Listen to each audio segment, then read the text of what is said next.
இன்றைக்கு ஃபிட் இல்லாமல் இருக்குது. நாளைக்கு வந்து உங்களை வந்து மீட் பண்ணுறேன்ட்டு மெசேஜ் போட்டு இந்த யூனிவர்சிட்டி ஸ்டூடெண்ட் வந்து அடுத்த நாள் மரணம் அடைஞ்சு காணப்பட்டேன். இது எப்படி நடந்தது?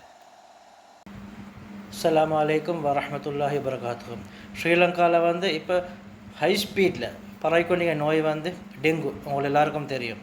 இப்போ டெங்குவில் வந்து நேற்றைய டேட்டா படி தரவுகளின் படி 47,500 பேர் டெங்குவால் பாதிக்கப்பட்டிருக்காங்க. அது மாதிரி கிட்டத்தட்ட 29 மரணம் நிகழ்ந்திக்கு. இந்த தரவுகளின் படி 29 மரணமும் 47,500 பேர் நோயால் பிடிக்கப்பட்டிருக்காங்க. டெங்குவால் தான் மரணம் அடைஞ்சான்னு சொல்லப்படுது.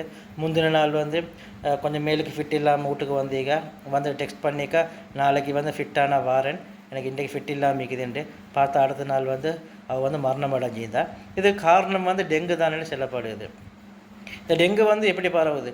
டெங்கு வந்து சுத்தமான தண்ணி எங்கே தேங்கி நிற்குதோ அங்கே வந்து கொசுக்கள் வந்து நுழம்புகள் முட்டையிடுறதால தான் ப்ரீட் ஆகும். இப்போ இந்த மாதிரி சுத்தமான தண்ணி எங்கே தேங்கி நிற்குதோ அந்த இடத்துல வந்து அகற்றுறது தான் எங்களோட கட்டாய கடமையாகிக்குது. இப்போ வந்து உதாரணமாக வந்து டயர்கள், கோப்பைகள், உடைஞ்ச பாத்திரங்கள் எங்களுக்கு வீசி வச்சுக்கும். அதுவும் இல்லை இந்த பிளாஸ்டிக் பொலித்தீனோல் வீசி இருந்தால் அதுக்குள்ளேயே நின்று கொசுகள் பர மிச்சமான சான்ஸ் இருக்குது.